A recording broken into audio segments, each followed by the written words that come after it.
Que honra, que privilégio. Queridos, eu quero falar com vocês a respeito disso que muitos estamos para viver daqui a pouco, uma ceia, uma mesa farta, uma reunião de família, uma festa, onde podemos reunir nossos familiares, nossos amigos, e isso é algo de Deus, é uma dádiva de Deus, algo maravilhoso. Esse ano, vou completar 9 anos já que estou morando aqui em Curitiba. Eu sou de São Paulo, e até se eu tiver alguns vícios de linguagem de paulista aqui, você me perdoa, tá? Algumas gírias, características. Mas são 9 anos de idas e vindas, de feriados, férias, e toda vez que eu vou na casa do meu pai, eu me alegro muito, porque sempre tem uma festa. As nossas idas à casa da minha família, na casa do meu sogro também, é uma festa, é um banquete. E muitas vezes acontece de não poder conseguir visitar a todos os amigos, a todos os tios, tias, que são muitos. E para não desonrar ninguém, meu pai e minha mãe sempre preparam algo no final de semana e convidam a todos. Falam, Cleiton e a Priscila estão vindo para cá. Vai ter almoço aqui, vai ter churrasco. E é aquele dia de fartura, aquele dia de festa, como teremos hoje com os Dias das Mães. Aquele dia de comunhão, aquele dia de alegria. E não para, né? Vai chegando um para o café da tarde, traz um bolinho, traz um café. E aí alguém vai lá, vamos esquentar a churrasqueira de novo. Já vai lá, reacende a churrasqueira e vai assando carne. É o dia inteiro de festa, de celebração. E vem amigos que não vêm há muito tempo. Certa vez, minha mãe tinha mudado de casa. Não era a casa que nós fomos criados. E aí, eu subi na laje. Lá em São Paulo a gente faz festa na laje, né?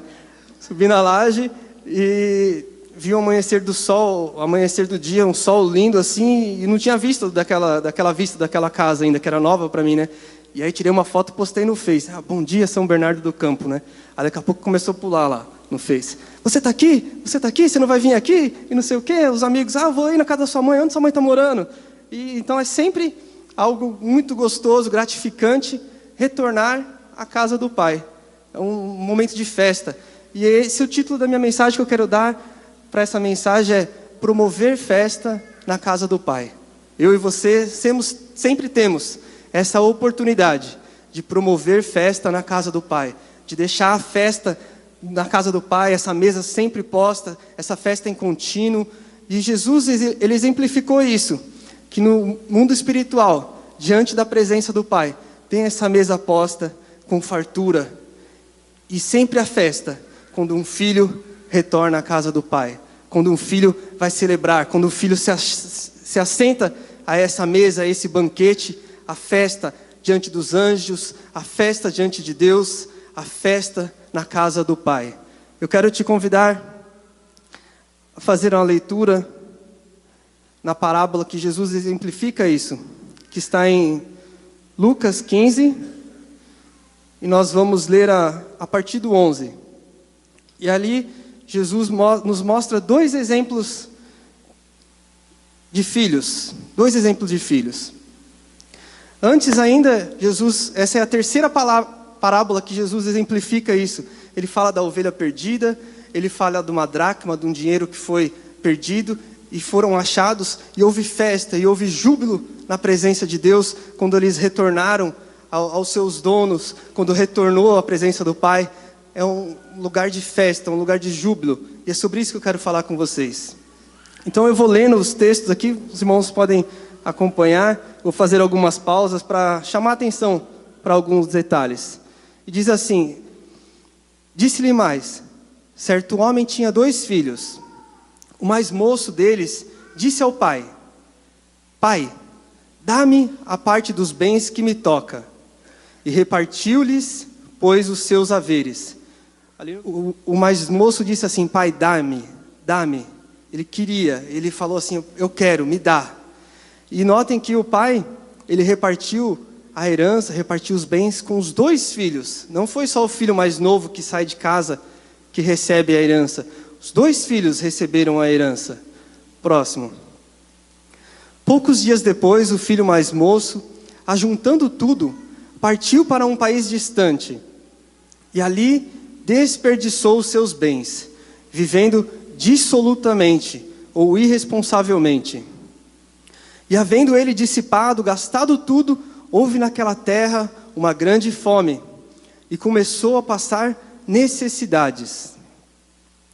Então foi encontrar-se a um dos cidadãos daquele país, o qual o mandou para seus campos a apacentar porcos. E desejava encher o estômago com as alfarrobas que os porcos comiam, e ninguém lhe dava nada. Até esse instante, querido, você imagina esse cenário. Jesus estava aplicando essa parábola para fariseus, para mestres da lei, judeus. Então ele estava exemplificando algo de uma família judaica. E nós sabemos que pelos costumes, as tradições deles, eles não comiam carne de porco.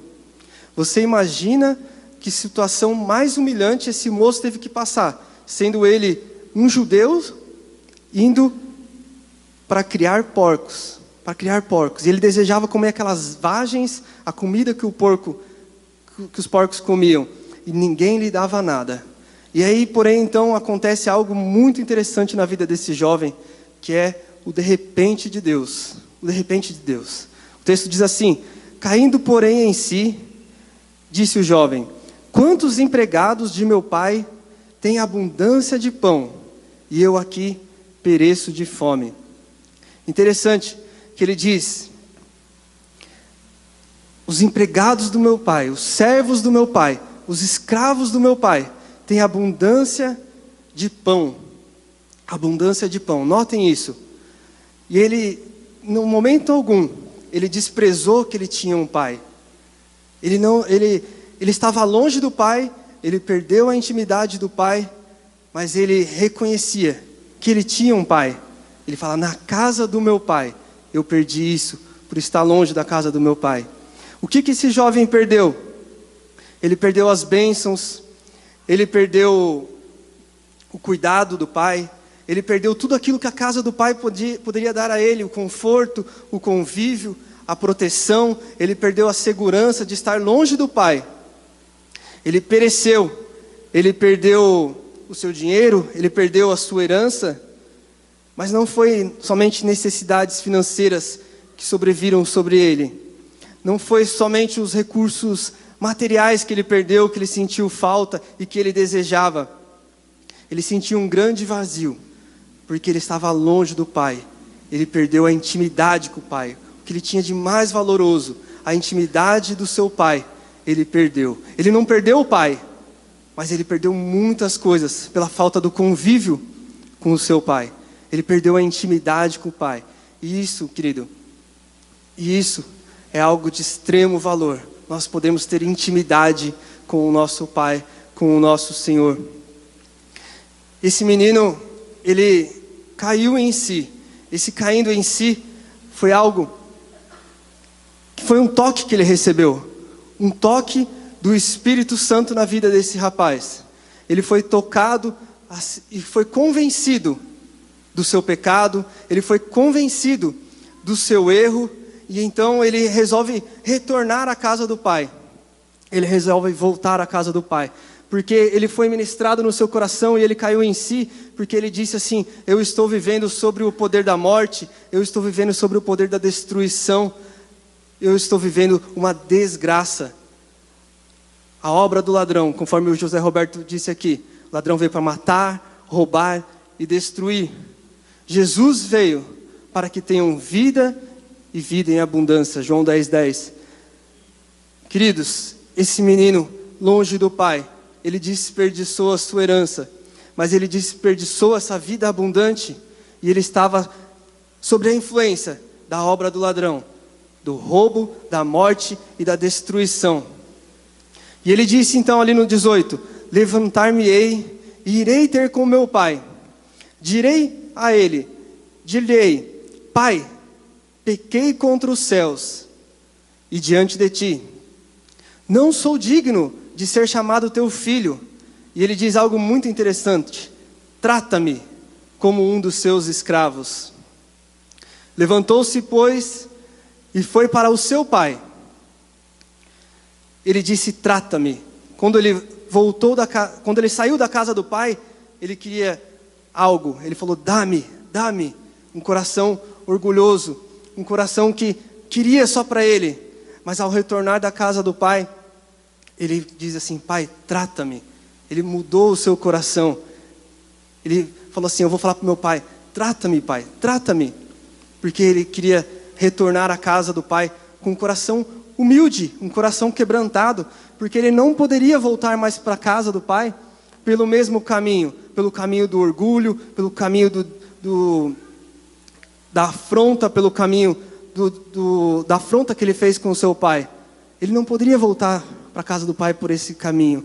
Talvez esse rapaz nem se lembrasse qual era o caminho da qual ele saiu da casa do pai. Ele nem lembrava, ele foi para um outro país, ele estava distante da casa do seu pai. O texto não fala quanto tempo, quantos anos ele ficou longe, se ele sabia notícias da casa do pai ou não, mas provavelmente esse garoto esqueceu o caminho de volta. E ele não poderia voltar por esse mesmo caminho, o caminho do desprezo, o caminho da afronta. E ele teve que voltar para a casa do pai, por um novo e um vivo caminho. Um novo e um vivo caminho. Esse é o único caminho que nos dá direito a retornar à casa do pai. Esse garoto estava morto e aí ele precisava ter um encontro com a vida. Esse garoto estava vivendo uma desgraça, uma mentira. Ele precisava e ele teve um encontro com a verdade. Ele caiu em si e aí ele precisou tomar um caminho. O caminho, a verdade e a vida. Jesus disse: eu sou o caminho, a verdade e a vida. Ninguém vem ao Pai a não ser por mim. E esse garoto toma então o seu caminho de volta à casa do pai. E o pai, de longe, estando ele ainda longe, o seu pai o viu e se encheu de compaixão. E correndo, lançou-lhe ao pescoço e o beijou. O pai foi de um encontro ao filho que estava retornando à casa. O pai foi proteger aquele filho, porque provavelmente aqueles escravos, os outros servos, eles iriam se irar, porque esse garoto havia rejeitado a bênção. Esse garoto desprezou, desonrou a casa do pai.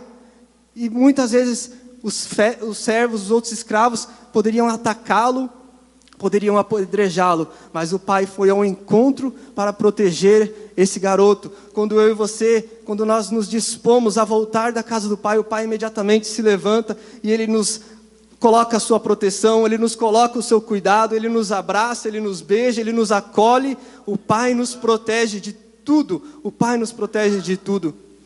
Aleluia. Glória a Deus. Ele precisou voltar então por um novo e vivo caminho. O caminho da reconciliação.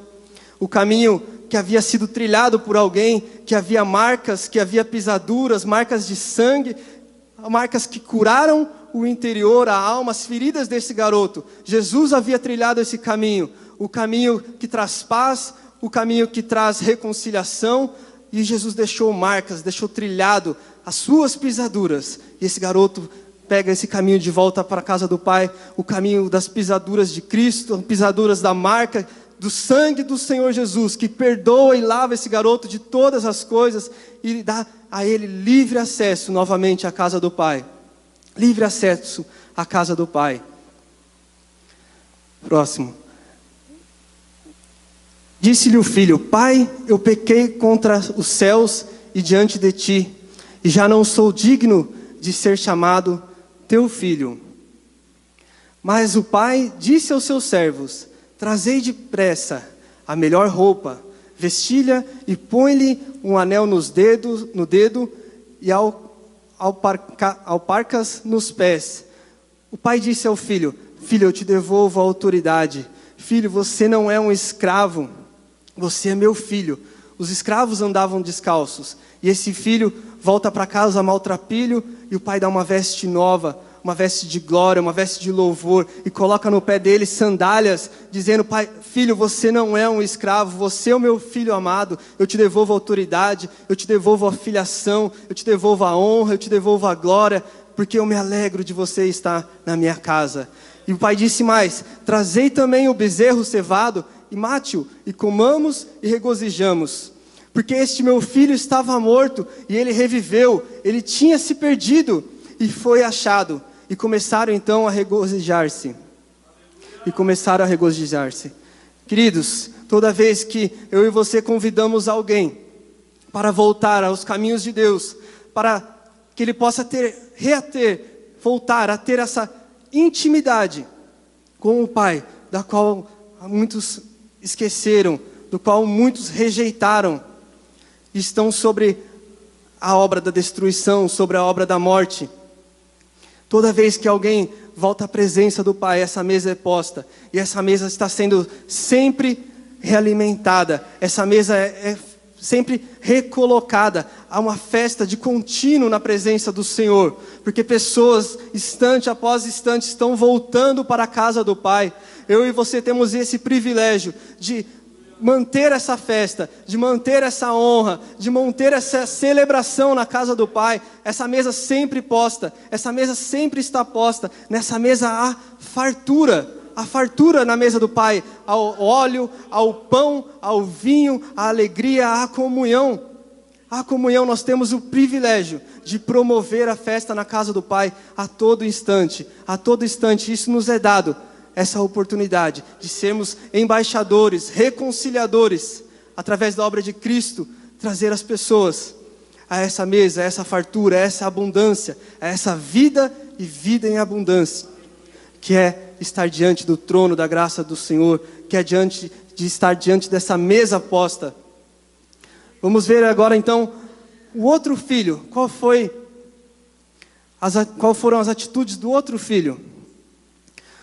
Ora, o seu filho mais velho, que estava no campo, e quando voltava, aproximou-se de casa e ouviu a música e as danças.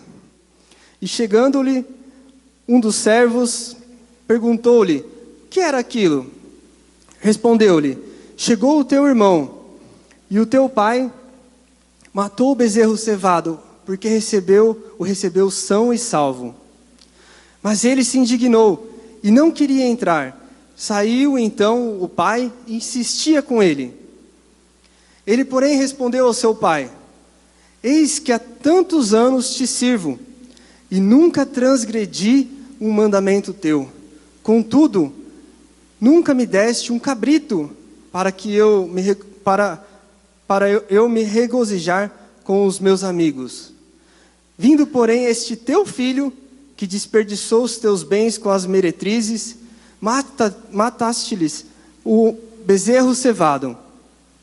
E replicou-lhe o pai: filho, tu sempre estás comigo, e tudo que tenho, tudo que é meu, é teu, tudo que eu tenho também é teu. Era justo, porém, regozijarmos e alegrarmos-nos, porque este teu irmão estava morto e reviveu, tinha se perdido e foi achado. Até aqui. Você vê algo que criou uma indignação no coração daquele outro irmão, um ciúmes, uma inveja, e ele até desconsiderou que aquele moço que estava voltando para a casa do pai era seu irmão. Ele diz assim para o pai: esse teu filho desperdiçou, acusou o irmão. O texto não fala que ele havia gastado dinheiro com as prostitutas, e ele acusa o irmão. Ele falou assim: o seu filho desonrou o Senhor. E ele desconsiderou. Por quê? Porque ele acreditava que a sua própria obra, o cumprimento da lei, o cumprimento dos mandamentos do Pai, faria ele digno de se assentar a essa mesa, de ter esse privilégio, de ter um bezerro cevado, um churrasco, uma festa. E ele disse assim ao pai: eu queria pelo menos um cabrito para eu festejar com meus amigos. Ele não disse que ele queria algo para festejar junto com o pai. Ele queria algo para festejar junto com os amigos. Ele estava com uma cabeça de influência dos escravos. Os escravos queriam fazer por merecer o mérito. E isso nos mostra que o cumprimento da lei, o mérito, não nos dá direito ao banquete. O nosso próprio esforço, a nossa autojustiça, não nos dá direito, não nos leva a ter esse banquete. O que os servos tinham era pão em abundância. O esforço próprio te dá direito ao pão. Mas nós sabemos que não só de pão vive o homem, mas de toda a palavra que vem da boca do Senhor. E para você ter a palavra que vem da boca do Senhor, você precisa se relacionar com Ele. Satanás, ele foi tentar a Jesus, e ele disse: Se você fizer isso, eu vou te dar aquilo. Se você fizer aquilo, eu vou te dar aquilo outro. Ele quis propor um mérito a Jesus. E Jesus disse a ele: não só de pão viverá o homem. Eu não preciso só do sustento, eu não preciso do pão de cada dia. O pão de cada dia já foi dado, o pão de cada dia já foi moído, o pão de cada dia já foi rasgado para as nossas vidas. E junto com o pão, Jesus, Ele derramou o vinho, Ele derramou o seu sangue, que nos dá perdão, que nos dá alívio, que nos dá nova vida e que demonstra a alegria. Não é só do esforço, não é só do suor. Você precisa se alegrar, você precisa se regozijar, você precisa do vinho, você precisa do renovo, você precisa estar na mesa do Senhor, você precisa da palavra que sai da boca do Senhor, você precisa se alimentar espiritualmente, e espiritualmente nós nos alimentamos, enchemos o nosso espírito através da palavra que sai da boca de Deus, da boca do Senhor. E para receber essa palavra, nós temos que estar dia a dia diante da presença dEle, como filhos amados, e não perder a intimidade com Deus Pai. Não perder a intimidade com Deus Pai. Longe do Pai, nós perdemos a herança. A herança, nós podemos ver que a herança não tem valor algum, longe da presença de Deus. Longe da presença de Deus, a herança não tem valor algum. Ela se vai, ela se acaba, ela é consumida. A herança que Deus nos dá é para celebrar juntos, como uma família, com união, com irmãos, juntos do Pai. Essa é a herança, a mesa farta, a mesa posta. E nessa mesa tem diversos elementos que a Bíblia nos fala. Lá em Cantares de Salomão, ele diz que ali há um mel, que ali é um favo de mel, que ali há vinho, que ali há pão, que ali há azeite. E ali tem fartura, tem abundância. Você vê que o filho retornou à casa do pai, o pai imediatamente devolveu a ele a parte da herança, que é a autoridade, que é a alegria, que é a filiação, que é um manto de glória.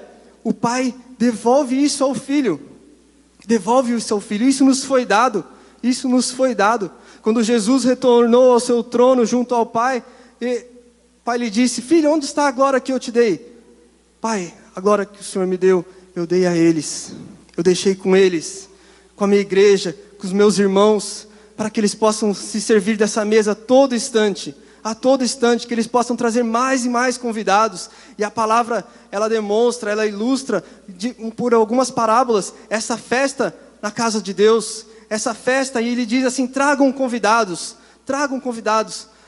convidem as pessoas para estar diante desse dia, convidem as pessoas para estar diante desse banquete. Esse banquete está à nossa disposição a todo instante, e que nós podemos tirar de lição da obra desse filho mais velho. O mérito, o cumprimento da lei, o esforço próprio, isso não nos dá direito a viver essa abundância. O pai disse: filho, tudo que eu tenho é teu, tudo sempre foi teu, é só você chegar e se fartar e se servir. A mesa está posta, filho. Você não precisa me provar nada. Em outras palavras, o pai está dizendo para esse filho: filho, você não precisa me provar nada. Você não precisa me convencer de nada. Nós não precisamos convencer Deus de nada. Deus não é um Deus corruptível. Deus não é um Deus que muda o seu coração por causa das nossas obras. Quando eu e você nos achegamos a Ele, nós só podemos nos achegar a essa mesa por causa da obra de Cristo Jesus. Quando Ele nos vê, Ele vê a obra de Cristo. Quando Ele nos vê, Ele vê a marca do sangue do Seu Filho sobre as nossas vidas. É só isso que nos dá acesso a esse banquete. Por que então nós falamos: mas eu sou servo do Deus vivo? Sim, nós somos servos porque nós somos filhos que entendemos que temos uma missão de servir ao próximo. Se temos algo que temos que fazer, é trazer pessoas para esse convite. As nossas obras, o nosso mérito, o nosso esforço diante de Deus não tem esse valor de nos dar abundância. O nosso esforço, o nosso suor só nos vai dar pão. Mas nós não precisamos só do pão, nós precisamos do vinho, nós precisamos da alegria, nós precisamos do óleo, nós precisamos do azeite que está à disposição nessa mesa. Querido, as campanhas não vão mover o coração de Deus. Às vezes a gente brinca, né? Vamos fazer a campanha das 7 batidas na porta da graça. Eu quero te falar algo: a porta da graça já está aberta. Você pode adentrar com confiança. Hebreus fala: venha com confiança, venha confiadamente diante do trono da graça e se sirva de misericórdia, se sirva da graça, se sirva para o seu socorro, para o deleite da tua alma, para o deleite do teu espírito. Você só vai ter esse regozijo, essa satisfação quando você estiver alimentado espiritualmente. E esse alimento espiritual é a palavra que sai da boca de Deus. A palavra que sai da boca de Deus. Eu e você estamos assentados nessa mesa. E na ponta dessa mesa, na cabeceira dessa mesa está um trono. E nesse trono está sentado o nosso Pai. E Ele está com essa mesa farta para as nossas vidas. Essa mesa farta. Essa mesa é sempre reposta. Anjos vêm e vão nos agraciando, vão nos abençoando. E essa mesa, esse óleo, esse vinho, os elementos espirituais que estão mostrados na Bíblia, eles estão ali fartamente para nós nos servirmos. Não é o nosso esforço, querido, não é o nosso esforço, não é o nosso mérito. O pai fala isso para esse filho: filho, a mesa está sempre posta. Filho, vem o outro filho, vem o outro filho. Estão vindo mais filhos, estão vindo mais convidados. Vamos nos alegrar com eles, vamos nos alegrar com eles. Existe uma festa no céu, querido. Existe uma festa no céu. E eu e você fomos incumbidos com essa missão de convidar pessoas a participar dessa festa. Tanto aqueles filhos que não sabem, que estão sob a influência do mal, do ladrão, que estão sob a influência da destruição, que perderam a sua herança, mas eles têm um pai. E eles precisam se reconciliar com o Pai. Eles precisam ter intimidade com o Pai. E existem outros filhos que querem convencer o Pai que as suas obras lhe dão direito de algo. Nós também temos essa palavra da graça, que o que nos dá direito somente é a obra de Cristo Jesus. A abundância, a vida em abundância, essa vida plena que a palavra nos propõe, ela só é disponível por causa da obra de Cristo Jesus. O Pai nos fala a todos os filhos: filhos, tudo que eu tenho é teu. A mesa está posta. Venha se servir desse banquete. Venha se servir desse banquete. Essa palavra arde no meu coração. Que venhamos a trazer luz, clareza à vida de todos. À vida de todos. Porque pessoas estão perecendo. Pessoas estão longe do Pai. Pessoas esqueceram que tem um Pai celestial. E eu e você temos essa palavra da reconciliação. Podemos convidar a todas as pessoas a trilhar e retornar à casa do Pai, através desse novo e vivo caminho que foi trilhado por Cristo Jesus, o caminho, a verdade, a vida, que nos leva à casa do Pai. Jesus disse assim: não se turbe o vosso coração. Credes em Deus, credes no Pai, e credes também em mim. Na casa do meu Pai há muitas moradas. E se não for assim, eu não teria dito que vou vos preparar um lugar. E quando eu for e vos preparar lugar, eu voltarei e vos receberei para mim mesmo, para que onde eu estou, estejais vós também. E vós sabeis o caminho para onde eu vou. Disse-lhe Tomé: Senhor, não sabemos para onde vai. Como saber o caminho? Jesus lhe respondeu: eu sou o caminho, a verdade e a vida. Ninguém vem ao Pai a não ser por mim. Jesus já foi, Ele já retornou à casa do Pai e Ele já preparou muitas moradas. Muitas moradas. Muitas moradas. Eu quero despertar isso em você, querido. Convide pessoas. Convide pessoas. Reate a aliança dessas pessoas com o Pai. Se alimente, tenha intimidade, cresça espiritualmente, se farte, se alegre, se regozije com o banquete que está posto diante de você. Diante de você. Ao abrir a palavra, o Senhor vai falar contigo. Ao dobrar os seus joelhos, o Senhor vai falar contigo. Ao entoar a Ele um salmo, um cântico, uma gratidão, o Senhor vai falar contigo. É disso que precisamos para viver, da palavra que vem da boca de Deus. E essa palavra, nós teremos acesso a ela todo instante, que nós adentrarmos na casa do Pai. Que nós adentrarmos a casa do Pai, nós teremos fartura, regozijo, satisfação para o nosso espírito e para a nossa alma. Viveremos cheio, Porque toda vez que nós vamos à casa do Pai, nós podemos levar um convidado, nós podemos levar um amigo, nós podemos despertar essa filiação no coração de alguém. Eu quero te convidar a refletir isso, porque hoje é um dia de celebração, hoje é um dia que estaremos como família diante de uma mesa farta, num restaurante, numa casa. E quero que você se lembre disso, espiritualmente, no mundo espiritual, na casa do Pai, essa mesa está sempre posta. Essa mesa está sempre posta. Eu quero convidar o pessoal do louvor para estar aqui.